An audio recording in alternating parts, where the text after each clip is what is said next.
I really don't know how to start this one. I don't like, like we've been away for a bit, um, Mhm. but it's the matchup. Mm, dude, I don't know. I just I'm sure you were watching these games laughing, being like, "Oh man, this is gonna be fun," and I'm like, "This is not gonna be fun." So it's the whole season has come to this where, uh, you know, I feel like that's karma. I've dug myself into a hole. And the best part is that people won't even know if this is like how I Uh, really feel or a character that I play on this show. But either way, okay. All right. So, hello everyone and welcome to the Fan Show.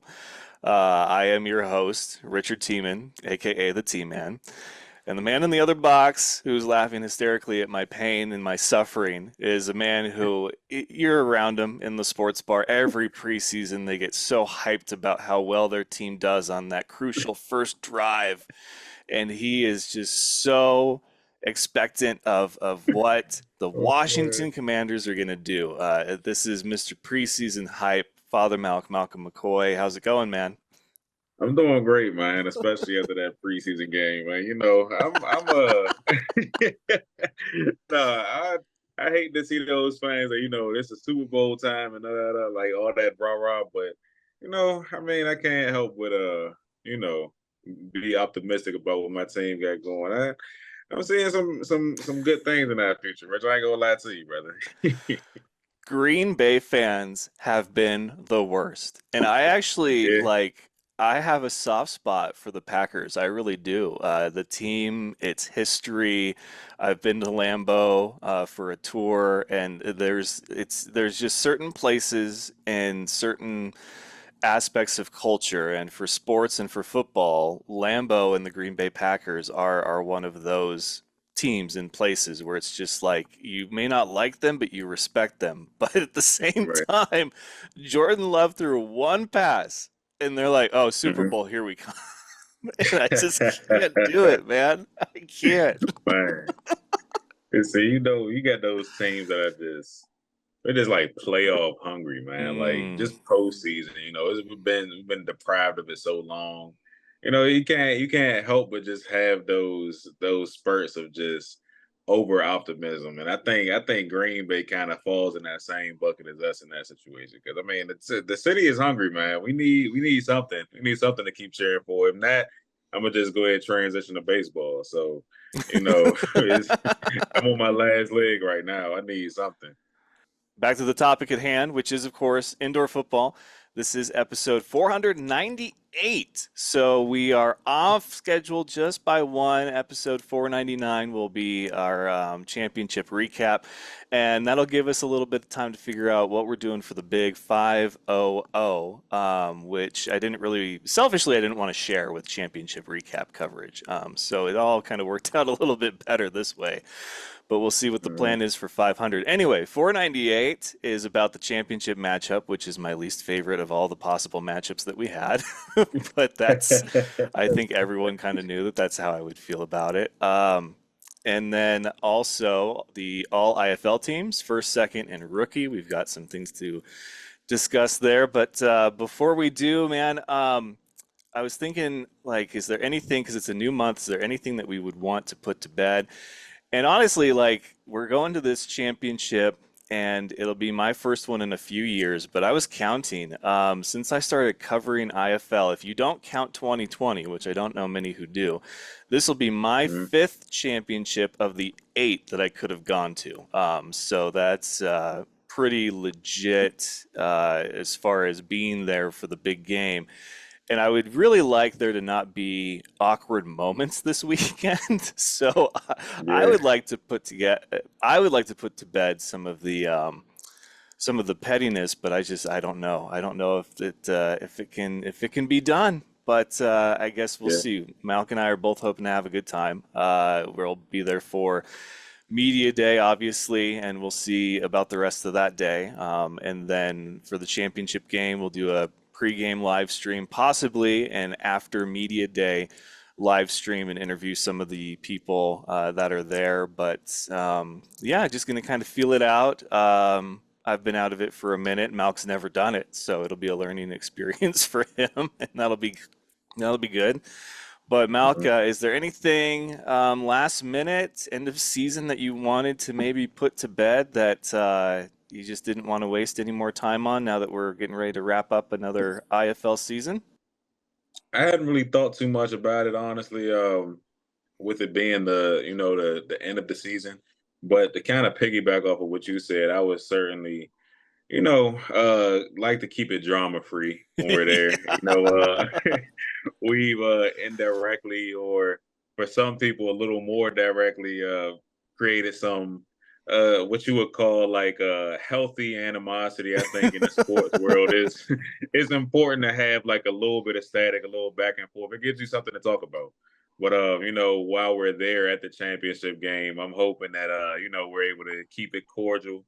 I don't doubt that we'll be able to, but on the other side, I mean, just keep it as professional as possible, and hopefully, guys can keep their personal feelings to the side, and like I said, just keep it football, man. I'm looking to have a good time down there.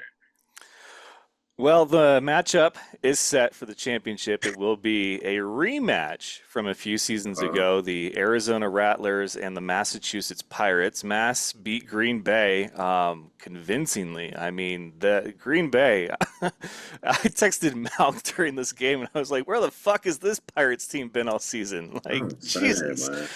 51-28 in Green Bay. I mean, apparently postseason football in the IFL is just a different beast. I mean, we've seen it in the NFL, but normally what you see all season long in the IFL is typically what you get in the postseason because there's not that switch, but I guess there is now. So Mass represents the East, and for the West, it's Arizona. They defeat the San Diego Strike Force 58-23. I mean, these were not close games. And I think we expected both to be extremely close, especially different outcomes. Malc and I were both wrong on our pick 'em. And Yeah. so for San Diego to get held to 23 points, man, that's saying something about Arizona. And so now we get a rematch. It was my least ideal matchup of the possible matchups. I want to, is this how everybody that wasn't a Chiefs or 49ers fan felt last year? Like, It because, has to be. that, I was like, why are you guys hating? This is gonna be a great matchup. We get a shot at revenge. And they're like, ugh. And so I feel like I'm now in their shoes. But Mhm. that is what has inspired today's fit. Some more care package swag from Quad City, who I Yes, believe sir. said is going to send you something, but they were a little hesitant because they were mad at you for picking against them. But thank you, Steam Wheeler fam, for that. And then, of course, we're transitioning from one form of football to another. It's 49ers season. As preseason has started, we're still talking Yeah, indoor football and preseason's going. crazy. Um, but yeah, man, we were away for a little bit longer than we expected. Malc had a trip, like a family reunion he went to, and then we had, that kind of extra bye week that we normally don't get in the indoor world. Hmm. And so I was like, we can do 2 episodes, but honestly, I don't know what we're going to talk about for 2 episodes worth going into a championship when we're going to be doing so much down there. So, Yeah. people are all over the place. The teams that are not in the championship have dispersed, so we're running down people now that are back to like their everyday lives or at training camps or workouts or something like that. So, Hmm. um, that's fine and dandy, but we are here and we're going to talk about that matchup, which, I mean, it'll still be a good one. Both teams are stacked. I got the notification. You can see the article for Media Day on the IFL's website. And so for Arizona, they're going to have Dylan Winfrey, Devontae Merriweather. These guys are studs, man. As Yeah. much as I may not like the team they play for, I like them. And then Dalton Sneed, of course, will be there, and he's from Montana. I congratulated him via Twitter last year when he won with the Panthers, and so it's like I'm excited to see these guys. Are they going to be excited to see me? I don't know. And then shout out Ron Miller, formerly of the Bucks. He's going to be there for the Massachusetts Pirates as their head coach. Great to see him doing well. The rest of the Pirates, I don't know all that well. I haven't had a chance to meet Benefield, so that'll be interesting. But yeah, some combustible elements on media day that Malcolm will be like, "All right, so what do we do now? What happens?" Like, but For he'll sure, for you'll sure. probably be a lot more welcome than I will. That's all I gotta say. So, any final thoughts from the two conference championship games? Like I said, Mass against Green Bay. Green Bay just wasn't in it like the whole game, and they had a lot of self-inflicted wounds in that game too.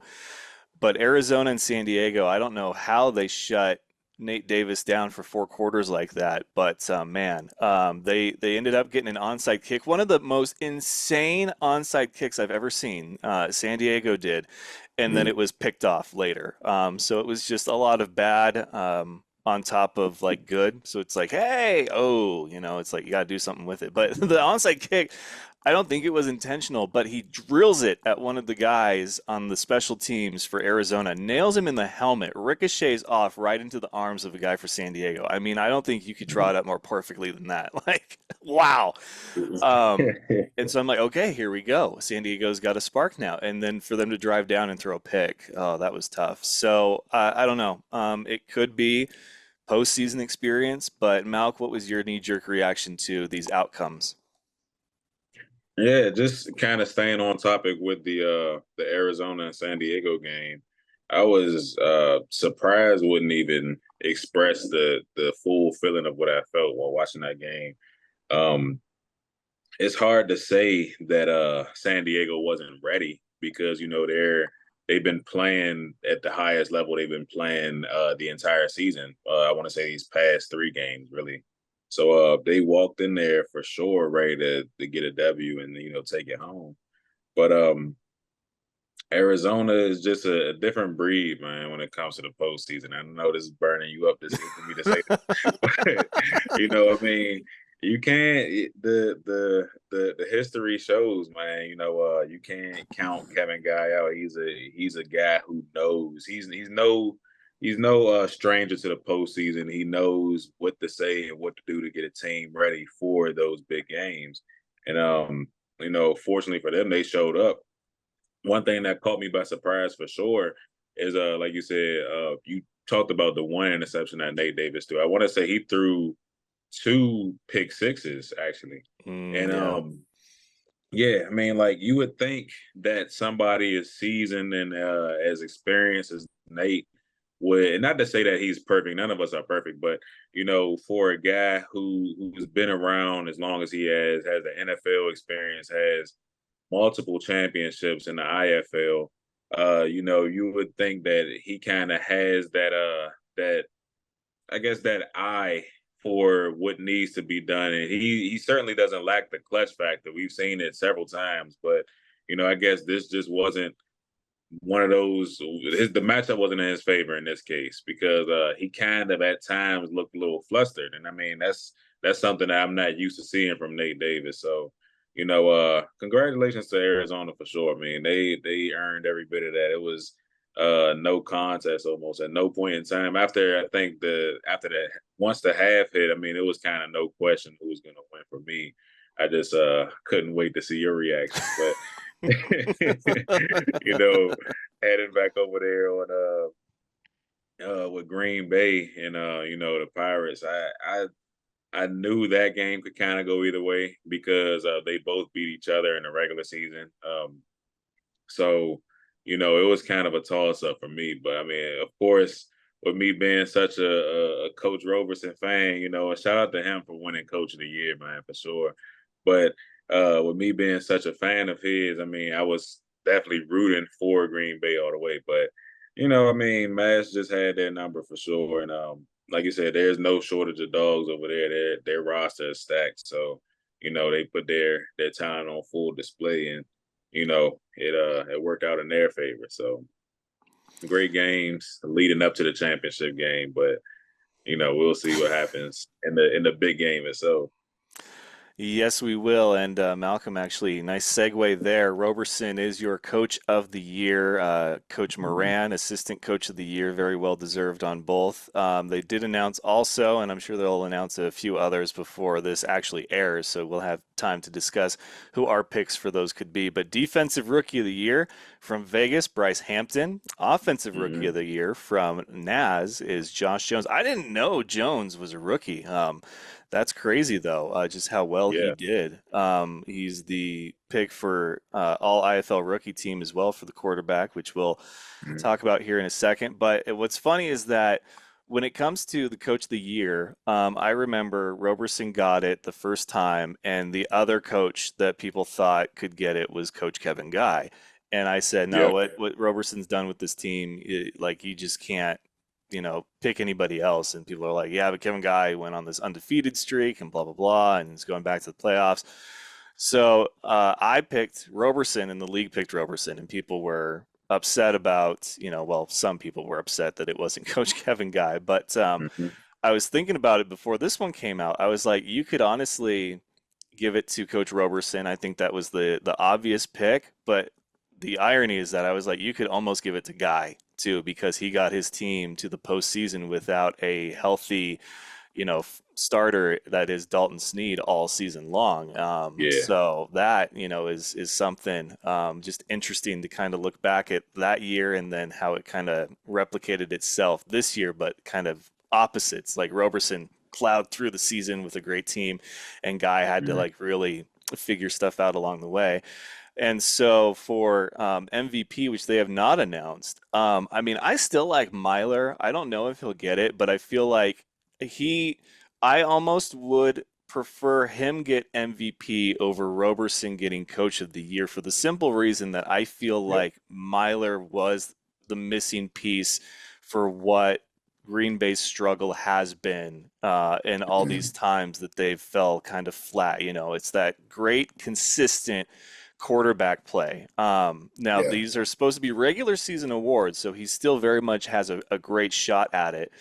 But I don't know, man. I mean, if you want to play the card of, well, who's the guy that without him, their team struggled and with them, they were great. You could make that argument for Dalton Sneed, but I would say on that note, how many games do you give a guy to miss before they're like disqualified from the conversation? And I feel like you Yeah. can't miss more than like 3 games before it's like, okay, I get it. Your team struggled without you, but you can't just, play half the season and get MVP. It just doesn't seem like fair to me. Not that he's not deserving, but that's just my take on it. So Myler is definitely in the conversation for MVP. And then, of course, you have guys like Nate Davis and Mhm. Jerome Johnson for Vegas could be in the conversation. It feels like a quarterback award. I don't know, Malcolm, if there's anybody I didn't mention quarterback wise, or if there's anybody not quarterback that you think could possibly get it. I very much agree that it seems almost a little egregious to not give it to a quarterback. I mean, that's traditionally been the quarterback award. But I mean, it's a few unsung heroes out there that I feel like traditionally, bail their teams out in in situations where they're needed. One of which is the most interesting man in the world, Ernesto Lacayo. That guy, and I'm not entirely sure how many points he's put up on the season, but it has to be up there rivaling at least some running backs or something. I mean, because he's a lot of the times he's been the one to get them over that hump of of like they're like within 2 or 3 points. He's kicking a deuce or he's doing a drop kick or something, and he's putting the team right back where they need to be or giving them an opportunity to get back where they need to be. So guys like him, Craig Peterson, our guy, uh, I think those special teams guys need a little more love when it comes to these postseason awards because a lot of times they're they're playing a bigger role than we really acknowledge.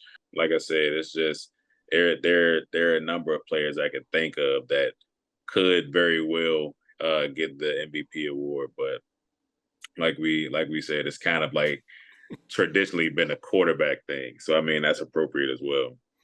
So we'll go through them real quick. The All IFL rookie team don't need to spend too much time on, but obviously offense, we mentioned Josh Jones as quarterback. Running back was EJ Burgess from Green Bay. I was surprised it wasn't McCorker, but then again, we kind of stopped really focusing on the individual stats about midway through the season, and I didn't notice Burgess. Like I've seen him come across my feed a lot, but we were convinced it was going to be McCorker, and I don't know if that was just a dropped ball on voting there, or if maybe McCorker fell off and Burgess stayed consistent all the way through the season. I'd have to go back and look at the numbers, but that one kind of surprised me. And then we've got John Maldonado for wide receiver from Naz. Quan Williams from Iowa is actually listed three times, twice on the All IFL rookie for wide receiver and kick returner, which I didn't think was possible. And then once on second team All IFL for, I think, kick returner as well. So we didn't pay nearly enough attention to Iowa, apparently, because Yeah, clearly. that dude was cooking. And then Kobe White, wide receiver from Naz. And there's a few other names that I don't quite recognize for the rookie ones, but congrats to all of them. It was a pretty Naz heavy offense, which Yeah. just goes to show how well they were coached for having the success that they did this season, despite just Mhm. missing the postseason.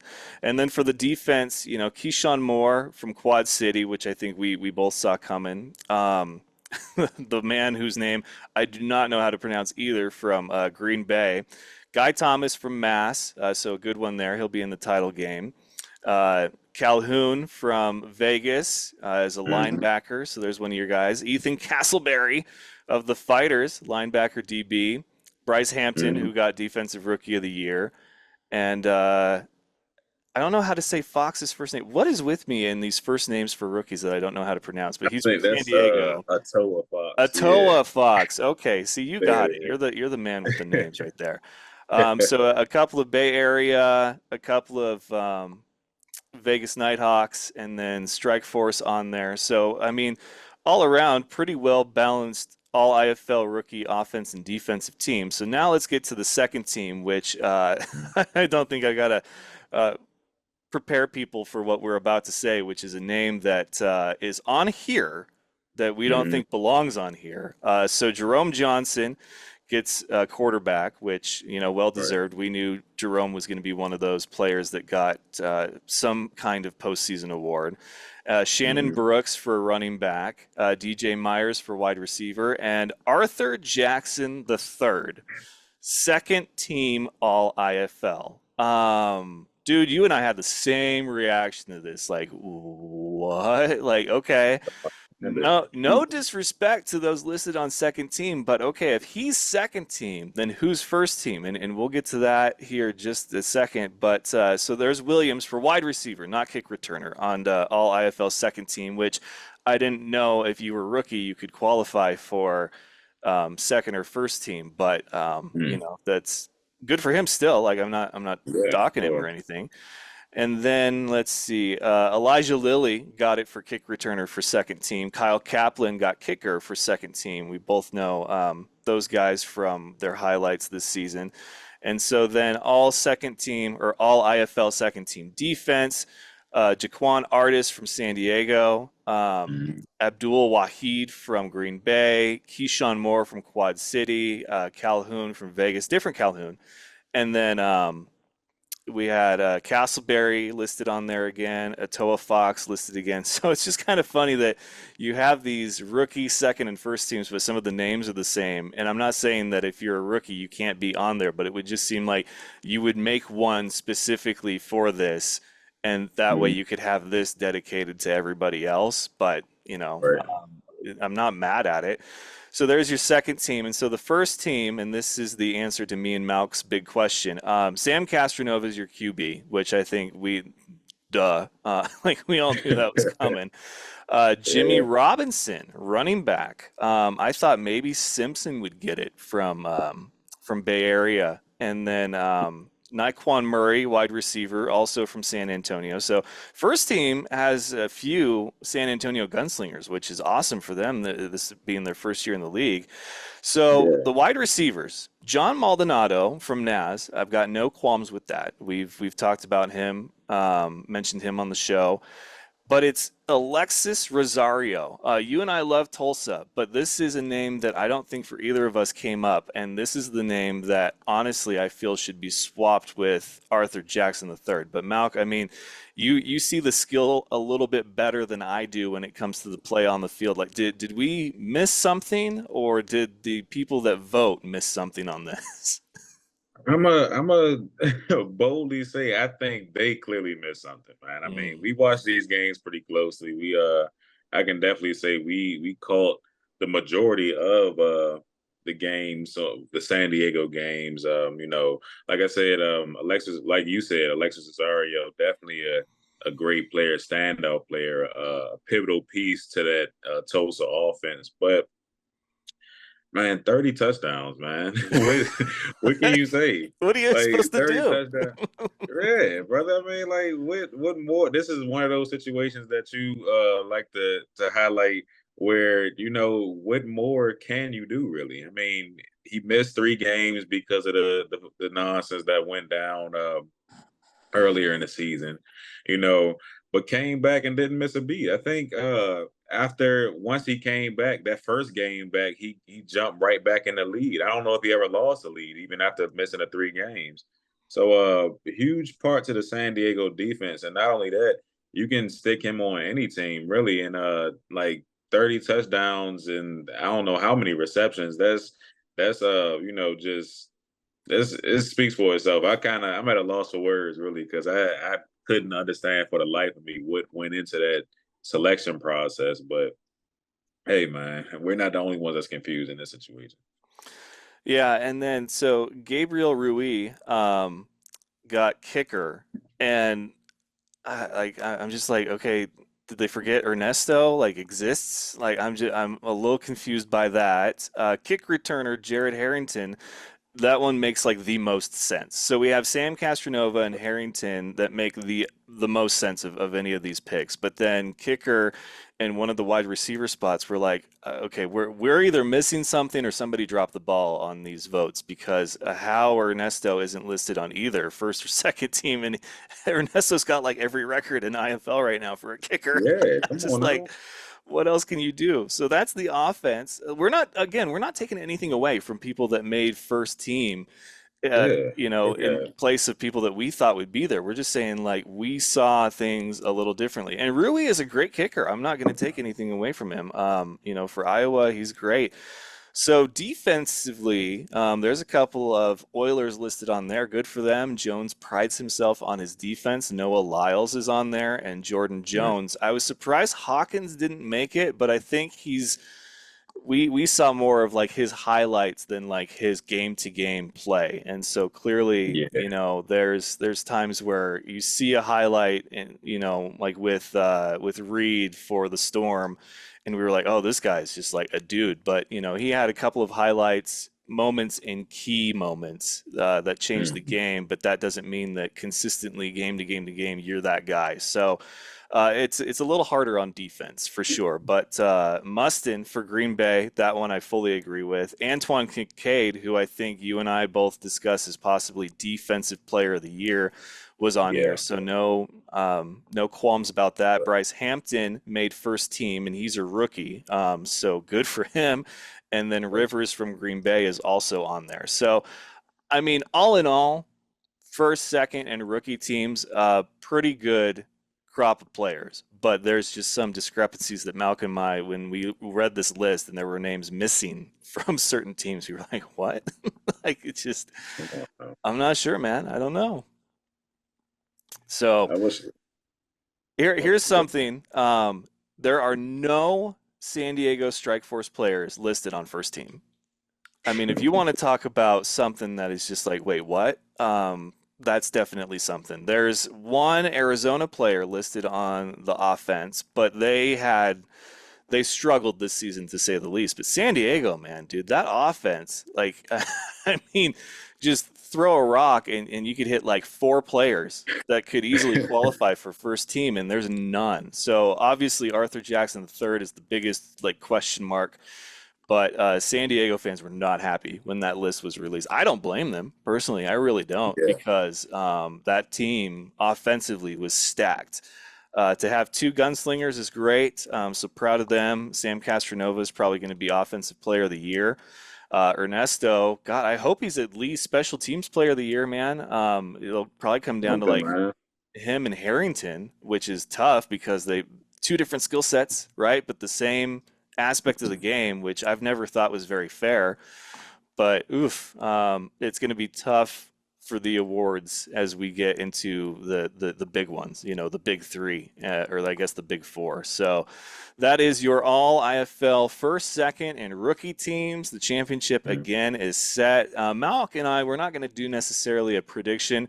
We'll basically break down what could be some things to watch for these games, but we want to leave most of it up to our big live pregame at the actual game before kickoff, which we'll have more details on as we get closer to the actual game. But now it is time to welcome a very special guest to one of our final episodes of the season. That's right, ladies and gentlemen. He is the quarterback for the San Antonio Gunslingers and recently announced the quarterback for the All IFL first team. It is Sam Castronova. Welcome back, sir. How you doing? Doing great. Thanks for having me, guys. Yeah, man.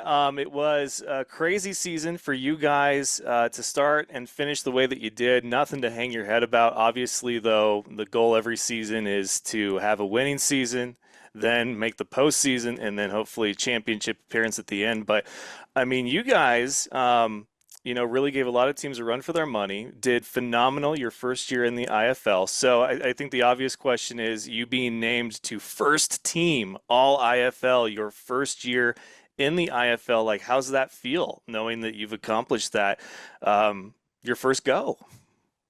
It's a great honor. I couldn't have done it without my coaches. Coach Fuller, offensive coordinator, did a great job, and without my big boys protecting me up front, and obviously my receivers making me look good a lot of times. Best receiving core in the league, in my opinion. I think the stats prove that too. But it's a great honor, and it's cool to kind of. A lot of people said a lot of different things about the different leagues back and forth, so it's cool to kind of be able to come here and also win first team in this league as well. Yeah, man. You guys, a couple of gunslingers on first team All IFL, which is great. There were no Strike Force players that made first team, which a lot of Strike Force fans are upset about. Malc and I were confused about that because we Yeah. thought Arthur Jackson III would be for sure on first team. He is on second, but man, Yeah, I you don't know how he didn't. I don't know how he didn't get first team. I mean, he have 6 touchdowns in one game one time, right? yeah, man, it was insane stats, but high-powered offenses this year were well on display. So I'm just glad that there was some recognition for the guys that even if you didn't make the postseason, these are regular season awards, yes, but the timing of their announcement and whatnot can make you kind of wonder. But no, we felt you were a lock for sure. And Malc, I know you got a question for him. Yeah, man, for sure. Like you said, I mean, we definitely you're my front runner for MVP for sure, bro. I mean, I'm gonna save you the trope of being the cocky quarterback and saying it yourself. But me and Rich, we definitely feel like you're one of, if not the front runner for MVP. So I mean, definitely rooting for you there. I Appreciate it. gotta ask though, for sure, like what if you didn't choose yourself, obviously, who would you say is in your top place for potentially getting MVP? It's really difficult because if you're gonna do it based on regular season, um, there's a bunch of guys you could have done it. Like I think Jerome from Vegas. I think Nate Davis should be in the running. I mean, threw for almost as many touchdowns as I did, and he Mm, sometimes wills that offense down down the field, whether it be bombs or just picking teams apart because he's been doing it for a while.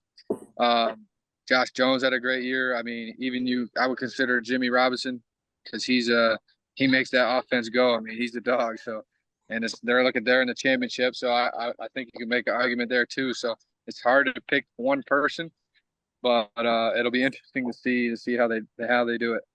No, we picked you for a lock for Offensive Player of the Year, which a lot of times people feel that could be obviously the MVP as well because it's a quarterback award nowadays. But I mean, for you, would you feel like you deserved MVP if you were to get it? Because I feel kind of like the first All IFL team is almost like a spoiler for who might be getting what awards. Yeah, I mean, I feel like I tried everything in my power to help us win football games, and sometimes it just came down to the last play where we lost on, and it was tough. I think we lost 4 games when we scored every possession but one. We lost 4 of those games, and that's pretty heartbreaking as an offense. But stuff like that happens, and we could have easily been 12-4 instead of 8-8. But that's just how it rolls. But I mean, I feel like I feel like at the end of the day, I the stats are the stats. I mean, it's not like I think I saw somebody saying that we were stat padding, which I'm not really sure how that's possible. If we were losing almost every game, so I don't really know about that. But no, I mean, if I was to get it, I would think I deserved it. But at the end of the day, we didn't make the playoffs, so I would totally understand if somebody else was to win Most Valuable Player. Okay. All right. Humble as always. We love talking with Sam. So we know your time is precious. Our last question, me and Malc, we want to know who you're rooting for in the championship game. I know you don't have a dog in the fight, but hey, it's welcome to the IFL time, man. You gotta put up and pick a team. So I can give you the ultimate answer, but say it like this. I met Dalton for the first time. We played them before the last game. He's a great dude. I think he's a great player, and I'm rooting for him to have a great game. But at the end of the day, I think I might be rooting for Mass just because we're 2-0 against Mass. And if they were in the championship, we could kind of say we were 2-0 against the IFL champion. I like it. I like it, man. Dude, that is such a player answer right there. Like, hey, we beat this team, and if they beat the team to win the championship, then we technically beat the team that won the championship. There you go. 2-0, not once, twice. Undisputed. There were Seattle fans that pulled that card when the Giants and Eli Manning won the Super Bowl one of the 2 years they beat Tom Brady. They're like, hey, we beat the Giants in the regular season, you know. It's like all right, man. Well, hey, congrats again on first team All IFL. Tremendous honor. We enjoyed watching you play all season long. We can't wait to see what the future holds for you, where you go, if you stay, and then just what you do next year now that you've got a full year's experience under your guys' belt. But man, from me and Malc, like, thank you so much for all the fun we had this season and for coming back on the show. Absolutely. Thanks for everything you guys do, man. Appreciate you having me. All right. Well, once again, he is quarterback for the Gunslingers and quarterback for your first team All IFL. And he probably has a jersey you can go auction on and then bid on it if you want. Yeah, the jerseys they didn't wear. But hey, you know, it's whatever. He's a great guy, and thank you so much again. So, Sam Castronova, everybody, you enjoy your off season, my friend. Yes, sir. Have a good one, guys. And one more big thank you to Sam Castronova for returning to the show and giving a little time. It's always great to talk to the guys, you know, after they're kind of settled in and everything. But man, so he's got some picks there for MVP. He did not say Max Myler, so I don't know, man. Maybe we're in the wrong here. I don't know. We've been wrong before. It's not the first time. Yeah, it's certainly not. I do wonder, you know.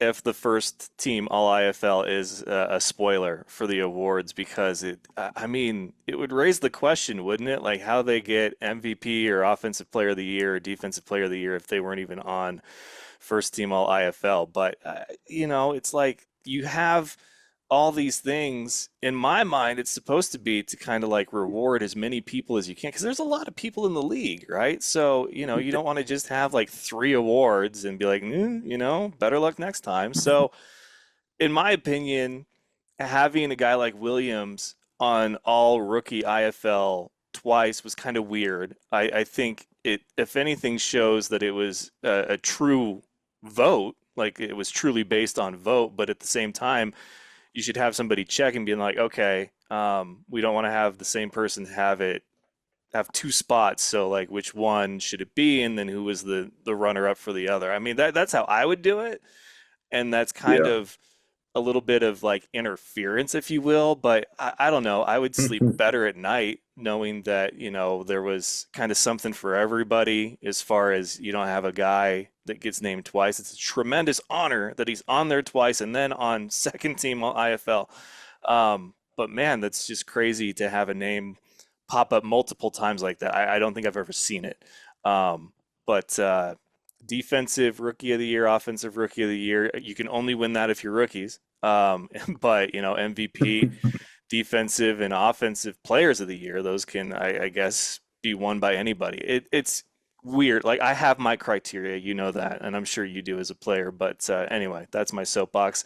Um, in the time that we've recorded, though, they did announce Special Teams Player of the Year. Congrats to Iowa's own Gabriel Rui.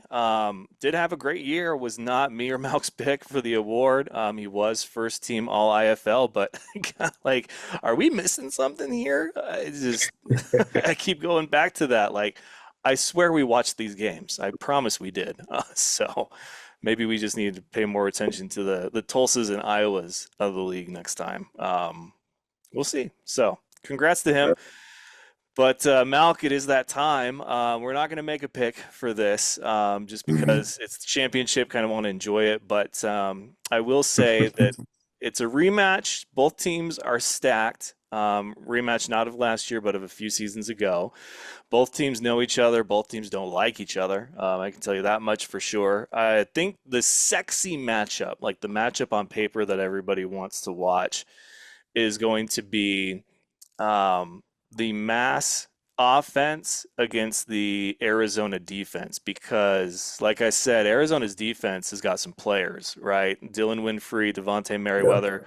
Those are some dudes that made big time problems for the San Diego Strike Force offense, which we thought was one of the best in the league. And so that's the sexy matchup. But I think the matchup that it's going to ultimately come down to is going to be Arizona's offense against Massachusetts defense. Can Dalton Sneed move the ball down the field against a defense that, quite honestly, has been kind of quietly making moves all home stretch of the season and definitely through the postseason? Like they've been a nightmare for opposing quarterbacks. So that's my knee-jerk reaction, initial takeaway. What about you when you look at this matchup? I definitely think you can't, turn your head at what you just said about Mass's defense being a quiet move maker. Obviously, to have gotten to this point, you have to have a pretty complete team, a pretty solid bunch of guys on both sides. I was thoroughly surprised when I looked at some of the stats for Mass's defense, and they're actually leading a lot of statistical categories. If not, they're like in the top three as far as total tackles, takeaways, interceptions, stuff like that. And I mean, it's no, like I said, it's no secret because that's the kind of stuff that you want your defense to be made of in a championship caliber team. But it's just funny how they've kind of done so and managed to stay under the radar up until now, which is kind of funny and really cool to see to me, honestly.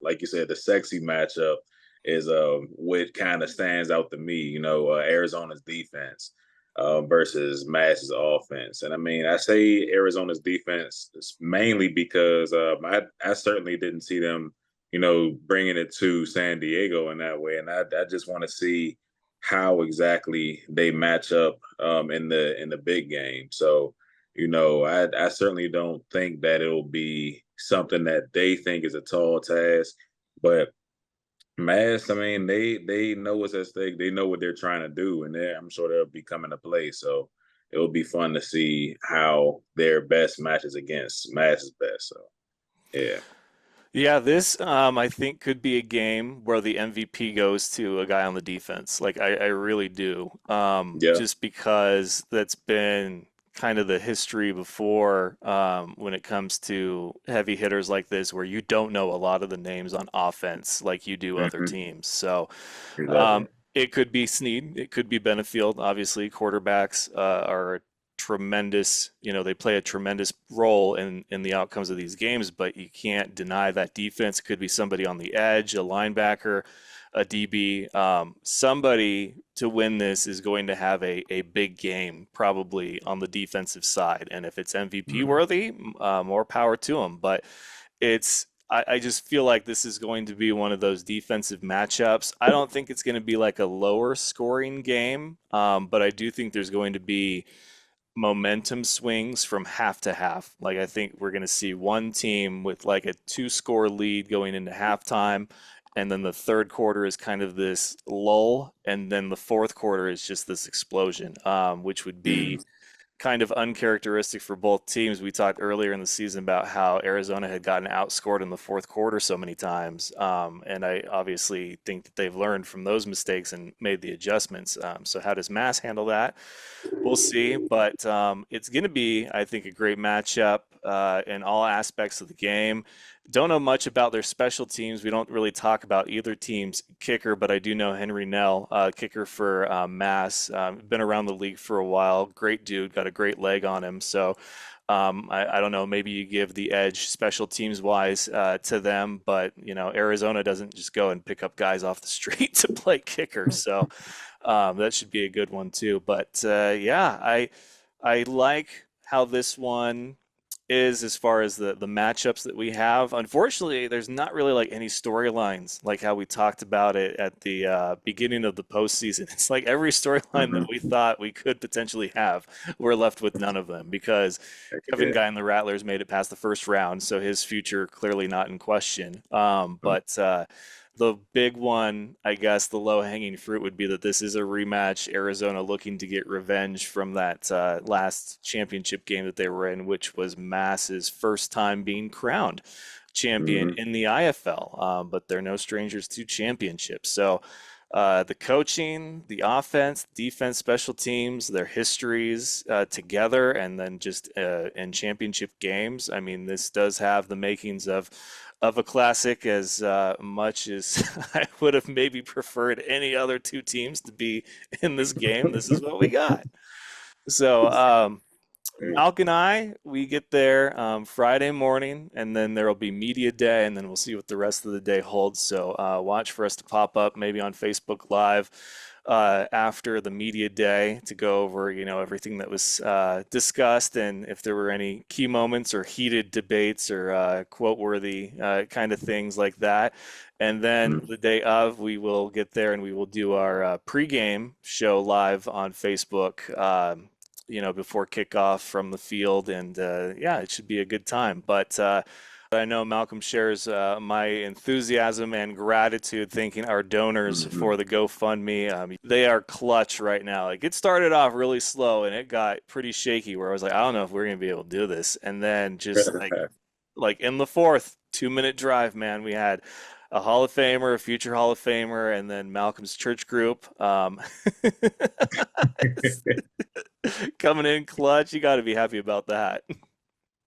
For sure, man. I couldn't, like you said. I mean, it's not a lot that we can say about it. I mean, like aside from thank you, man. I mean, it's been a journey for us, getting here, and since the conception of the idea up until now, certainly been a roller coaster. But we couldn't have done it without you guys, and yeah, just thank you, man. I'm looking forward to it, and it's gonna be a good one. Again, so awesome. Thank you so much from me and Malc. Like, it's going to be a fun weekend. It is still up.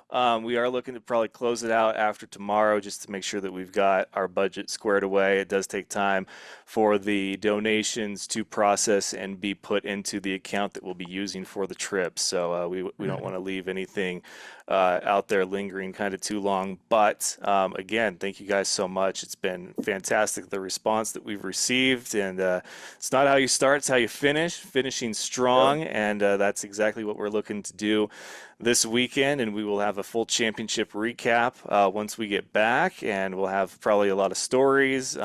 Hopefully, nobody getting in too much trouble between Malk and me. Hopefully.